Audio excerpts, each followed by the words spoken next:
We back with Cigars and Conversations, late night with us. All right, so tonight I want to talk about a topic that I was discussing with a few friends, and we were talking about, can two people that's in a relationship, and these two people, they're totally opposite when it comes to finances. Y'all know, man, I love talking about finances. So they're totally opposite. One is a saver, the other is a spender. Can something like that last long term? Now, from my opinion, I think that it could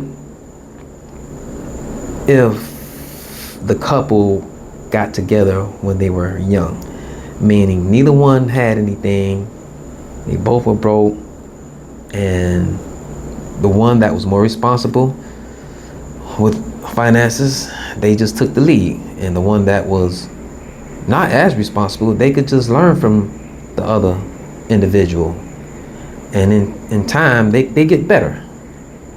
But they started off young, neither one had nothing, they could build together, like I said, and one just learned from the other. But that's when you're young. But for an older individual like myself, or somebody that's in their mid-30s, I think it's a little more difficult, because when you're older and you're already established, you kind of want to meet somebody that's on your same level, I would think, in most cases, ideally, right? Ladies, y'all ladies that's got it going on, you got your crib, you're making money, you're established, y'all don't want to meet no broke dude, right? Y'all want to meet somebody that's on y'all level or above, if possible. Now, I know some of y'all ladies, and I'm just saying, some of y'all ladies don't mind doing rehab projects. You know, y'all like to help a brother out that's a little down on their luck. You know, help them out, clean them up, get their credit right. Yeah, I know some of y'all don't mind doing that. I mean, it's my opinion that a lot of that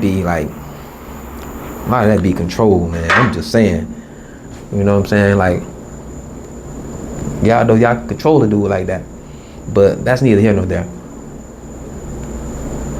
But it's the same with us fellas, man. Like, you find a dude that's established, man, he ain't trying to meet no broke chick, especially if the chick is his age.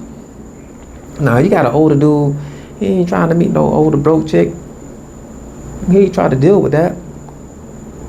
Now, you know, an older guy, he might make an exception. If the chick, if she's in her 20s, you know, she ain't gotta have no money. She could be broke. You can be broke in your 20s. In your 30s, you better have some potential. If you broke and in your 30s, you better have some potential, because we looking at y'all like, hey, what's going on, man? Y'all on the clock now. You know, you're getting older by the day. You ain't young as you used to be. In your 40s, it broke. We got one question for y'all. Like, what the fuck you been doing all your life? You know, you been working 20, 30 years and you ain't got nothing? And in your 50s and broke? Nah. We ain't got nothing to say to y'all.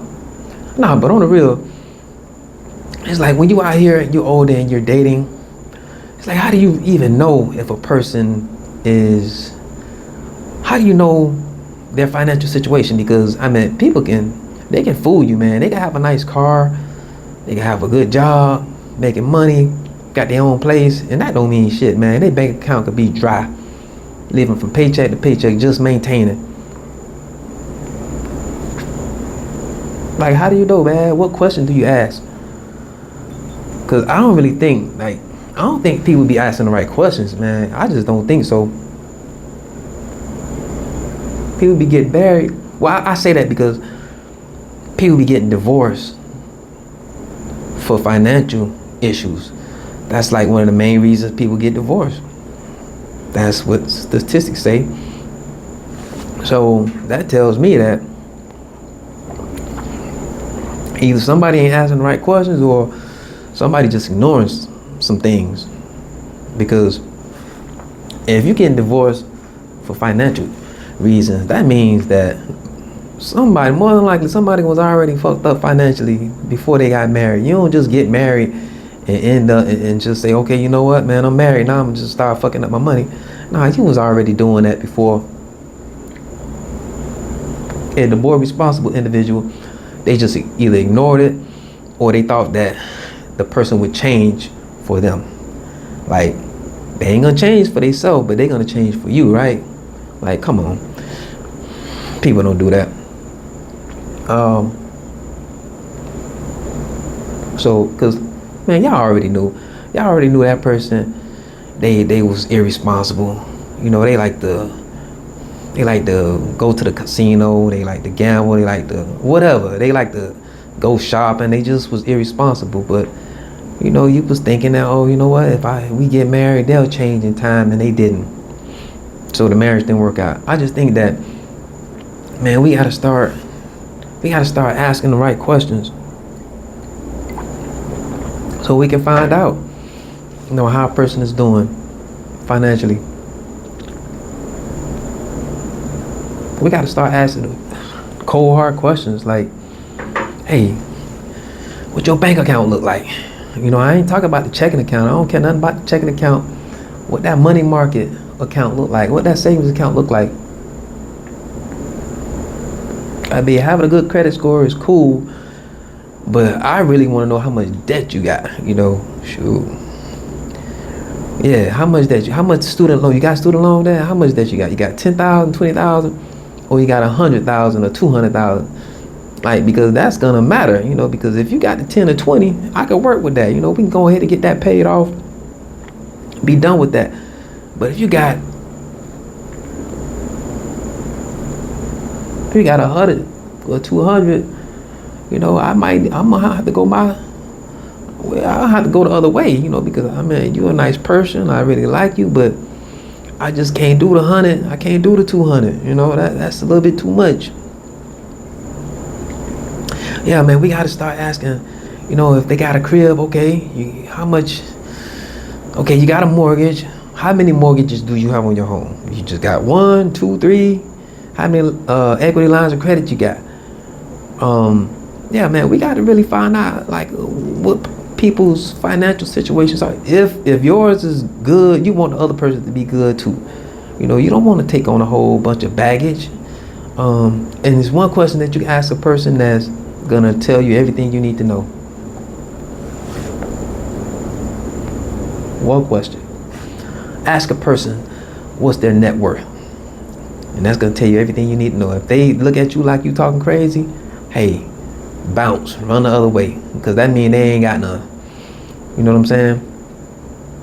Because man, when you older, man, you don't wanna tie yourself to somebody that's jacked up financially. You don't want to marry somebody like that, because you're only gonna end up resenting them, and that's when the marriage is gonna end. You know, when you married to somebody and yeah, they might be helping out with the bills, but man, when you're an adult and you're responsible, it takes more than just paying bills, man. You know, you got to be able to put money away, and when you have a home, now you already got a $2,000, $2,500 mortgage, and you got your other bills, you got car notes and all that. But now, what about when that roof starts to leak? You know, now you don't want to take out another loan because you already got loans. So, and you're responsible with your money. And when that roof costs $20,000 and you don't want to take no loan, you got the money, but your other half don't have the other half. You know what I'm saying? And it's just gonna cause you to resent them, because you're gonna be like, man, look, here I am, I'm saving money, I'm paying most of the bills. Why can't you come up with your portion? And it's not only with the roof, it's with every major financial thing that y'all have going on. Every time something comes up where it requires a lump sum of money, they don't have it, and now you got to pay for the whole thing. Yeah, and you just end up resenting that person, because to the point where sometimes you don't even want to come home, you know, because you hate to look at this person, because you know I don't want to say you end up having a hatred, because you know that's a strong word, man, and You know, when you hate somebody, that can cause you to do some things that, yeah, you really shouldn't do. But you have a you have a strong disdain for that person. You know, you can't stand to be around them. You know, and I mean, I could just imagine. Like I said, I've never been married, but I really could imagine because I know me. You know, and if I'm responsible with mine, why can't you be responsible with yours? Especially if I'm handling the load. You know, what you doing with your money? So yeah, but I mean, y'all tell me what y'all think, man. Like, tell me if y'all think that something like that could work, where you have two people that's totally opposite. And yeah, how do you even know, like, when you dating out here dating, how do you even know? What questions do you ask? Yeah, y'all let me know what y'all think, man, and leave a comment, and I'll talk to y'all later. All right, peace.